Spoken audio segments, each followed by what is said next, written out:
Hey yo, another crazy ass video from the angry photographer. And to the 2 or 3 people that have sent me messages saying, you know, this is the year 2015, why are you shooting these videos in low resolution? You know, you should shoot that shit. You know, I'm a lazy fuck, alright? These are just informational videos, okay? I'm not shooting a fucking, Francis Ford Coppola movie here, for fucking Christ's sakes, alright? These are just little informational videos to save people money, so shut the fuck up, you syphilitic crotch crickets. You know? I don't need to shoot this shit in 1080p. I have a decent high-speed internet connection, but I don't like uploading this shit and waiting forever until my balls are dragging on the floor to be uploaded to YouTube. That's why I shoot this shit in 640 by 480. So that's the answer to that. Idiots. Now we're going to talk about speedlights. Okay. Try to save you money. Here's the current Nikon flagship speedlight, the SB910.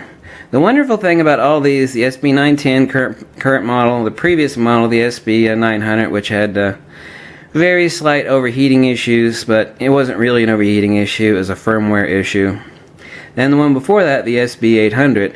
All of these have a wonderful little compartment I'll show you in the next coming video, where I use a quantum turbo pack. Plug in right here. Instead of having to waiting for flash recycle time, you can turn your flash into a machine gun, basically. Just awesome. Unfortunately, the battery packs are, you can buy the blade for $400, I believe, but the Quantum Turbo 3 is a $750 pack.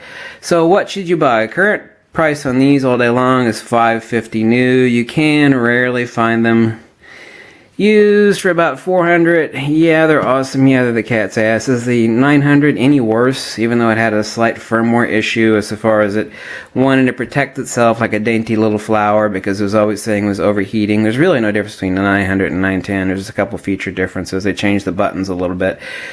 But I recommend you actually snag an SB900 for like $350 used off of eBay, at least off of someone you could trust, someone with a whole lot of positive feedback.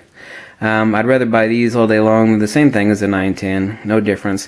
Top recommendation, however, you can usually find these between like $250, $300, is the SB800. Smaller flash, which is wonderful.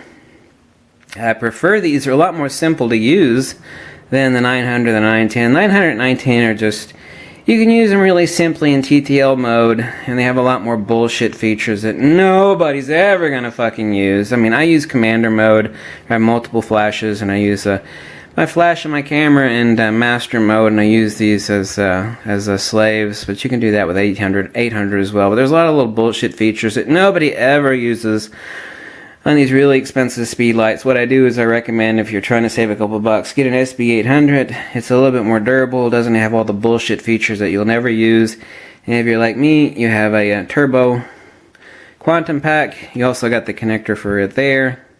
A lot cheaper. You basically can buy 2 of these, and you should have, most pros have like 4 or 5 or 6, sometimes more speedlights. You can get 2 of these for the cost of a new SB910. So that's the SB800. Snag one of those used off of eBay.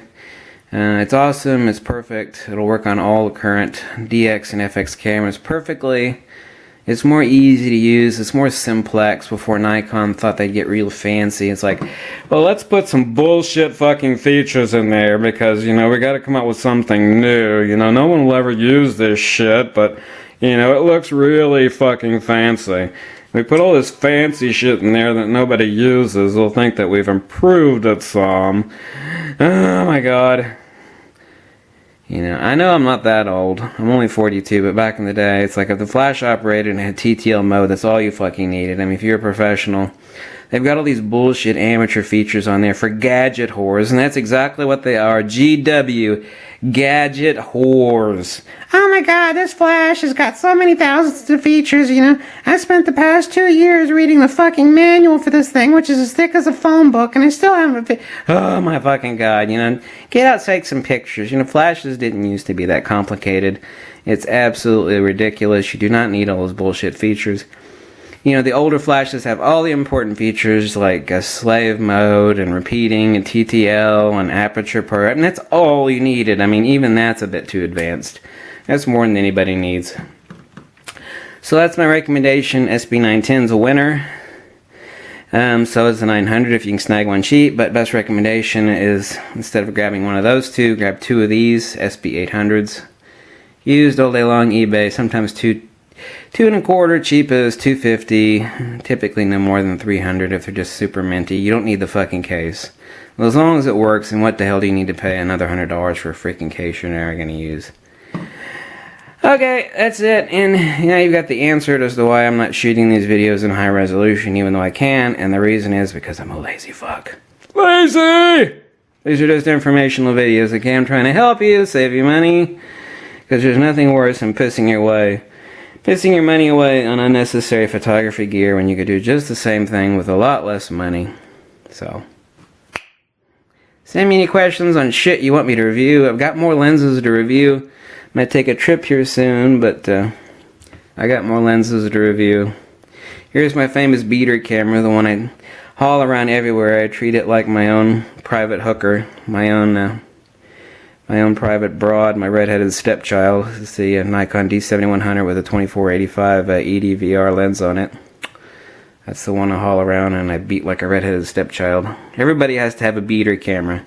You got the fancy shit you keep at home, a couple bodies, and you got 2 or 3 bodies that are beaters you need to haul around, and you're not worried about getting scraped or bumped and whatnot. Of course, you always have insurance on everything. And remember what I said about these reflectors on the prior video. You know, go out and spend $10 at the hardware store, industrial Velcro, buy a sheet of copper, buy a sheet of brass, cut up some cardboard. You probably got cardboard in your basement from some sort of box or something. Make a couple of these like I told you. They're awesome, especially the copper one.